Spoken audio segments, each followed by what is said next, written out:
আসসালামু আলাইকুম, কুকিং ডায়েরিতে আপনাদের সবাইকে ওয়েলকাম। আজকে আমি ডাঁটা দিয়ে ঝিঙে রান্না করব।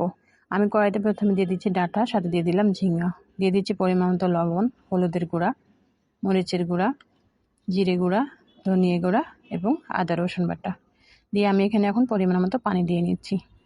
পানি দিয়ে আমি এটাকে ঢাকনা দিয়ে ঢেকে দিচ্ছি, সেদ্ধ হওয়া পর্যন্ত অপেক্ষা করছি। ঢাকনাটা উঠিয়ে নিয়েছি, ডাঁটাগুলো আমার সেদ্ধ হয়ে গেছে, অল্প ঝোল আছে। এই অবস্থাতে আমি এটাকে এখন তেলে দিয়ে নিব। অবশ্যই বাসায় এভাবে একবার ঝিঙে দিয়ে ডাঁটা রান্না করে খাবেন, খেতে কিন্তু অনেক মজা।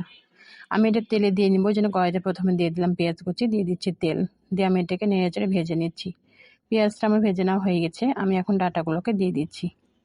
ডাঁটাগুলো যে কোনো সবজি রান্না করার পরে তেলে দেওয়ার সময় অল্প ঝোল থাকা অবস্থায় তেলে দিলে সুন্দরভাবে এপাশ ওপাশ লেগে যায়। একবারে শুকনো করে তেলে দিলে হয়তো নাড়াচাড়া করতে অসুবিধা হয়, তাই এভাবে একটু ঝোল থাকা অবস্থাতে দিয়ে এটাকে তেলে দিয়ে নাড়াচাড়া করে নিলে সুন্দর হয়। যেটা আমার শুকনো হয়ে গেছে, আমি কিছুটা ভাজা জিরে গুঁড়া দিয়ে নেড়েচেড়ে উঠিয়ে নিব।